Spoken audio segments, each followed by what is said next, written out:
Hello दोस्तों, तो कैसे हैं आप लोग। I hope you all are happy and doing well study.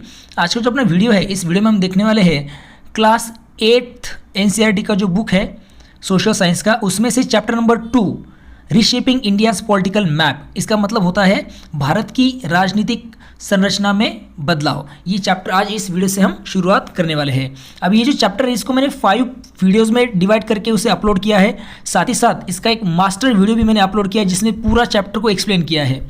अगर वीडियो अच्छा लगता है तो चैनल को लाइक, शेयर और सब्सक्राइब जरूर कीजिएगा। चलिए फिर बिना बात गवाए शुरू करेंगे रीशेपिंग इंडियाज़ पॉलिटिकल मैप इस चैप्टर को समझने के लिए। Reshaping India's political map, Bharat की राजनीतिक संरचना में बदलाव। चैप्टर की शुरुआत में आप देख सकते हैं कि एक इमेज दिखाई है, figure 2.1, an aerial view of the Qutub Minar complex Delhi. ये जो है कुतुब मीनार का परिसर है और दिल्ली का कुतुब मीनार कहाँ पे है, दिल्ली में है। तो वहाँ से एक हवाई दृश्य आप देख सकते हैं यहाँ पे। आगे क्या दिया है देखिए, कुछ क्वेश्चंस के आंसर इस चैप्टर से हमें मिलेंगे। तो वो 3 क्वेश्चन कौन से देखो। How did foreign inventions and the rise of new dynasties reshape India's political boundaries during this period.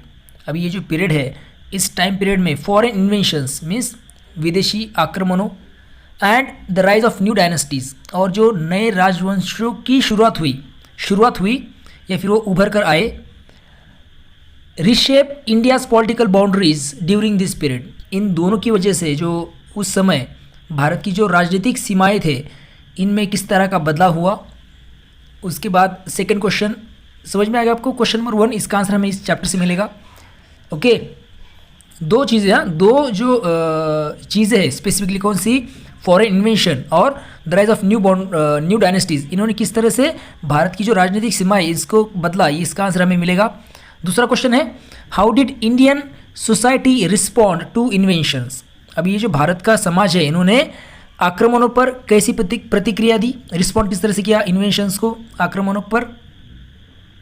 How did India's economy adopt during time of political instability.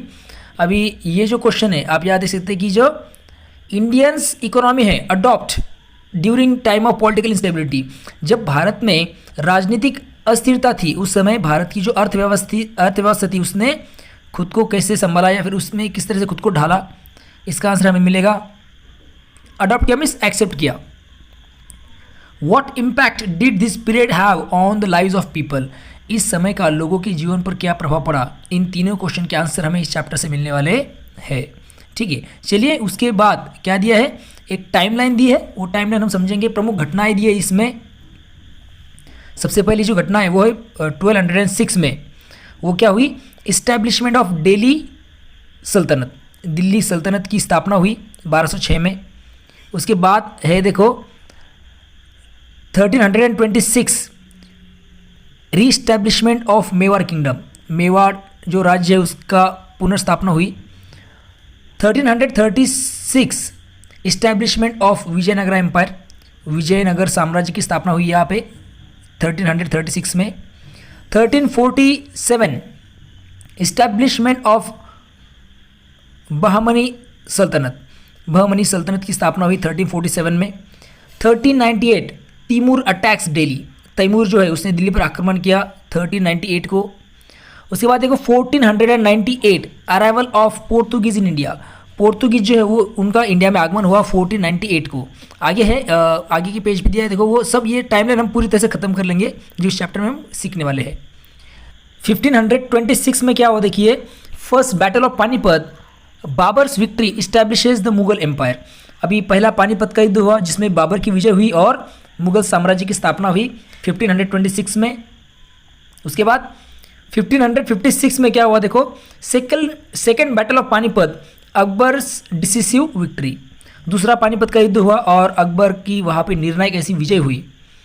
1565 battle of Talikota, destruction of Vijayanagara city, Talikot का युद्ध हुआ जिसमें विजयनगर जो है उसका विनाश हो गया, डिस्ट्रक्शन हो गया।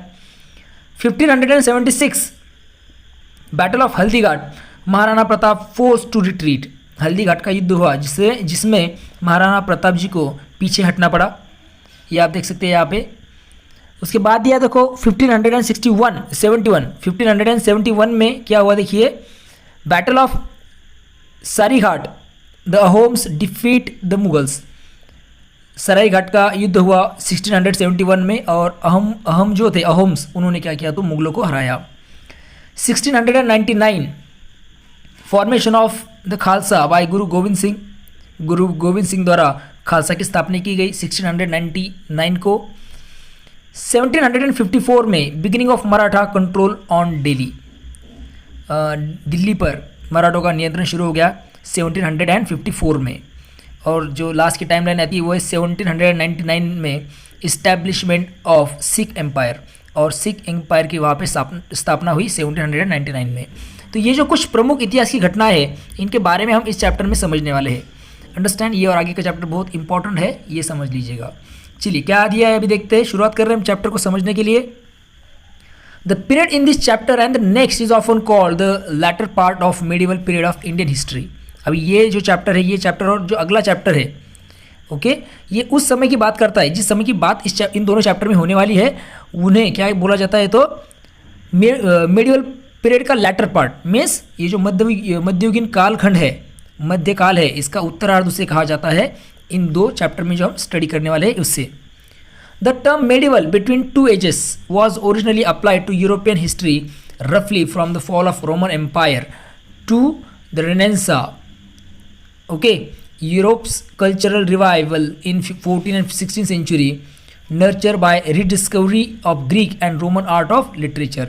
अब ये जो मेडिवल मध्यकाल जो है शब्द है, इसका अर्थ क्या है, बिटवीन टू एजेस मीन्स दो युगों के बीच का समय, उसे बोला गया है मेडिवल। अंडरस्टैंड, और ये शब्द जो है वो मूल रूप से इसे यूज़ किया गया है कहाँ पे, यूरोप के इतिहास के लिए। समझ लीजिए, इसे ओरिजिनली यूज़ किया गया है यूरोपियन हिस्ट्री को बताने के लिए। रफली from the fall of Roman empire, इसकी शुरुआत कहाँ से हो रही है, रोमन एम्पायर का जो पतन हुआ 5th सेंचुरी में, उसकी वहाँ से इसकी शुरुआत होती है मेडिवल पीरियड की। To the renaissance, renaissance means पुनर्जागरण, रीबर्थ जिसे कह सकते हैं, पुनर्जागरण या यहाँ इसे कहते हैं। अभी रेनेसां पीरियड का तक है तो Europe's cultural revival in 14th and 16th century, अभी 14th और 16th सेंचुरी तक इसे माना गया है। इस टाइम पीरियड में क्या हुआ तो जो यूरोप है उसका कल्चरल रिवाइवल हुआ। 14th and 16th सेंचुरी में क्या किया गया तो रीडिस्कवरी हुई ग्रीक और रोमन आर्ट एंड लिटरेचर की। तो यहाँ तक का जो टाइम पीरियड है 5th सेंचुरी से लेकर 16th सेंचुरी तक इसे मेडिवल पीरियड कहा गया है। Okay, it was once thought to mark a dark age before the development of modern science. पहले इस समय को अंधकार का युग माना गया था, क्योंकि माना जाता था कि आधुनिक विज्ञान का विकास इसके बाद हुआ है, इसलिए इसे डार्क पीरियड भी कहा जाता था। जो मॉडर्न साइंस आए उसके बाद आए, इसके लिए उसे डार्क एज भी कहा गया है। But of course Europe's and India's history are very different, और हम सब जानते हैं कि भारत और यूरोप का जो इतिहास है वो बहुत अलग है। So applying the same term medieval to both is not ideal. तो इसलिए दोनों के लिए भी एक शब्द मध्यकाल का उपयोग करना हमें लगता है कि वो हमेशा ठीक नहीं माना जाएगा। Understand, and historians do not always agree on which period is covered in India. और हमारे जो इतिहासकार है उनकी भी राय जो है अलग अलग है कि भारत में कौन सा समय मध्यकाल कहलाना चाहिए इसके बारे में। We will sometimes have to use the term medieval, but for us it simply mean the period from the 11th to the 17th century. फिर भी हमारे यहाँ पे 11th सेंचुरी से 17th सेंचुरी तक के बीच के जो समय उसे मध्यकाल को हम मानेंगे। Okay, in tapestry of the past chapters, ये जो अतीत की झलक वाले जो चैप्टर्स है तीनों भी, we have tried to keep as few dates as possible, only those that mark important reference point. बहुत कम ऐसी यहाँ पे डेट्स रखी है, वही जो बहुत महत्वपूर्ण घटना को दर्शाती है उसे यहाँ पे मेंशन किया गया है इन चैप्टर्स में। You will find it helpful to keep revisiting the timelines in those chapters. तो आपको क्या करना पड़ेगा तो उसे बार बार आपको उन टाइमलाइंस को देखना आपके लिए उपयोगी है, ऐसा भी बताया गया है। तो हम उसे बार बार देखेंगे ज़रूर ही, क्योंकि वही इंपॉर्टेंट डेट्स यहाँ पर मेंशन की गई है। Revisit the maps too, maps को भी हमें बार बार देखना है, मीन्स फिर से एक बार देखेंगे, देखते रहना है हमें मैप्स को, as they will help you visualize the geography that was traverse by armies, common people, traders, scholars और स्पिरिचुअल फिगर्स। अभी ये मैप्स क्यों हमें देखते रहना है, क्योंकि ये हमें समझने में मदद करेगी कि उस समय की जो सेनाएं हैं, कॉमन पीपल मीन्स आम लोग, व्यापारी, ओके, ट्रेडर जिसे कहा जाता है, स्कॉलर्स मीन्स विद्वान, और स्पिरिचुअल फिगर्स मीन्स धार्मिक गुरु किन किन जगहों पर गए, ये सब चीज़ें हमें उस मैप से समझ में आने वाली है। आगे देखिए क्या दिया है, spellings because of difficulties in transcribing the Persian script in the Roman script you will find some alternative spellings in parenthesis here and there. अब ये जो पारसी लिपि है, पर्शियन स्क्रिप्ट, उसको रोमन स्क्रिप्ट में या फिर रोमन लिपि में लिखने में बहुत कठिनाइयाँ होती है, डिफ़िकल्ट है ये उसमें लिखना, पर्शियन टू रोमन। फिर भी आप देखेंगे कि अल्टरनेट स्पेलिंग्स आप देखेंगे अलग अलग जगह पे, एक ही शब्द की अलग अलग स्पेलिंग आपको मिल सकती है, जैसे कि खलजी एंड खिलजी, ये दोनों भी एक ही है मगर इनकी स्पेलिंग डिफरेंट है। Similarly we use here the now standard spelling of Mughal spelling. इस तरह आप देख सकते हैं कि यहाँ पर हमने मुगल, ये जो स्टैंडर्ड स्पेलिंग हमने यहाँ पे यूज़ किया है, but alternative such as Mughals और Moguls are still sometimes use. कभी कभी कई पे मुगल्स और मोगुल्स का भी यहाँ पे जिक्र किया गया है, तो उसका मतलब एक ही है, मुगल्स, खलजी और खिलजी एक ही होते हैं। अंडरस्टैंड। आगे क्या दिया देखिए, a new era in India's journey began in early 11th century. इसका मतलब है कि 11th सेंचुरी की शुरुआत में भारत की जो इतिहास है उसमें एक नया दौर शुरू हो गया। न्यू एरा मीन्स दौर, नया दौर शुरू हो गया 11th सेंचुरी की शुरुआत से इंडिया में। Inventions from beyond the Hindu Kush mountains reshape India's political map. अब ये जो हिंदू कुश पर्वत है, हिंदू कुश माउंटेन, उसकी पार से जो आक्रमण भारत में हो रहे थे, इसने क्या कर दिया, तो भारत का नक्शा बदल दिया। नो डाउट, हालांकि India had seen much warfare in earlier period, Bharat में इसके पहले भी युद्ध होते रहते थे, but the spirit of inventions by people from outside the Indian subcontinent during this period was unprecedented. मगर इस समय जो लगातार आक्रमण हो रहे थे वो पहले से कहीं ज़्यादा थे, और many of this invaders were central Asia, Turkic और अफगानिस्तान। इसका मतलब ये है कि ये जो आक्रमणकारी थे वो ज़्यादातर मध्य एशिया से आए थे। कहाँ से? टर्किक या फिर अफगान। अभी टर्की का क्या मतलब होता है, देखिए, रेफर टू पीपल, ऐसे लोगों को, लैंग्वेज को, कल्चर को ये रेफर करता है जो हिस्टोरिकली एसोसिएट है एक बड़े ऐसे रीजन के साथ। और ये जो रीजन है वो कहाँ फैला हुआ है? सेंट्रल एशिया में का जो रीजन है वहाँ पर फैले हुए लोगों को टर्की बोला गया है। जैसे कि टर्की के लोग या फिर साइबेरियन लोग, इन्हें बोला गया है टर्की। यहाँ से ये सब इन्वेडर्स आते थे, आक्रमणकारी आते थे इंडिया में आक्रमण करने के लिए। They were drawn to India not only for her reputed riches and for territorial ambitions, but also often to spread by force of violence if necessary their own versions of their religion. अभी वे भारत की ओर खींचे चले आए क्योंकि यहाँ भारत की जो अपार धन संपत्ति है इसके लिए भारत प्रसिद्ध था। साथ ही साथ ये जो लोग थे अफगान या फिर टर्की, ये क्या करना चाहते थे, उनके राज्य को फैलाना चाहते थे, और इसके लिए वो और उसके साथ साथ सबसे इम्पोर्टेंट चीज़ जो है वो क्या करना चाहते थे, उनका धर्म का प्रसार भी करना चाहते थे। इसके लिए वो रेडी भी थे, किसके लिए? फॉर द वायलेंस, मीन्स हिंसा का सहारा लेना पड़े तो इसके लिए भी उनकी तैयारियाँ थी। Let us now explore in this chapter the ever changing landscape of India from the 13th century onward. अब ये जो चैप्टर है इसमें हम क्या पढ़ेंगे, तो 13th सेंचुरी के आगे के भारत के बदलते राजनीतिक चीज़ों को हम समझेंगे इस चैप्टर के माध्यम से। चलिए आगे देखते हैं क्या दिया है। एक मैप दिया है, देखो आप देख सकते हैं, इसके कुछ लीजेंड्स दिए हैं। इससे हमें समझ सकता है कि क्या एक्चुअली इस मैप से बताना चाहता है एनसीईआरटी। तो क्या है, देखो सबसे पहले वाला जो है सैफरन कलर का, वो है eastern Ganga territory under नरसिम्हदेवा।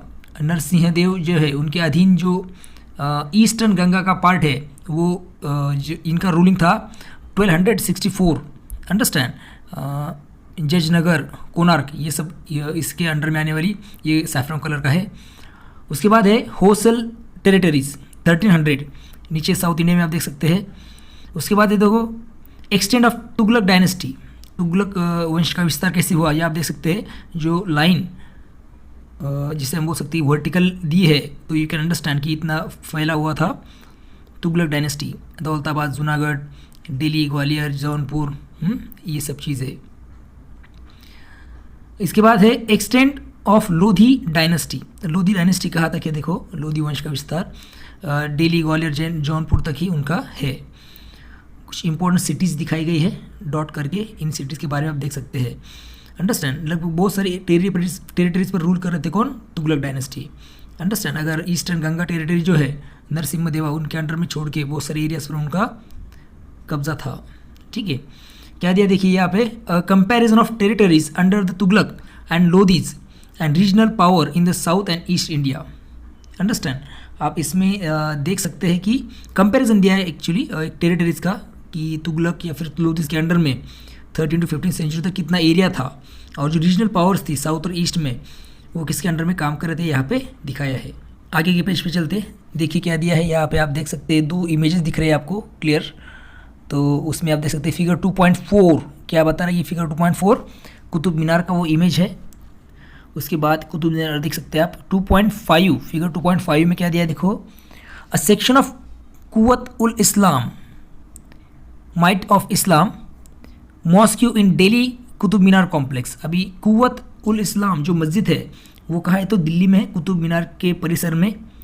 Its construction begin इन कुतुबुद्दीन ऐबक's टाइम। इसका जो निर्माण हुआ था उसकी शुरुआत हुई थी कुतुबुद्दीन ऐबक के समय में, अर्ली 30 सेंचुरी में, मीन्स 13 सेंचुरी की शुरुआत में इसकी क्या बोल सकते हैं हम, निर्माण की शुरुआत हुई थी। And was completed by later sultans, और इसे बाद के जो सुल्तान है उन्होंने इसे पूरा किया।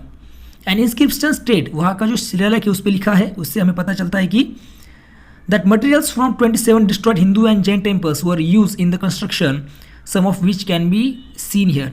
अभी इस मस्जिद को बनाने के लिए नियर अबाउट 27 हिंदू और जैन मंदिरों के पत्थरों का उपयोग किया गया है, और इसके कुछ हिस्से आज भी हमें वहाँ पे देख सकते हैं।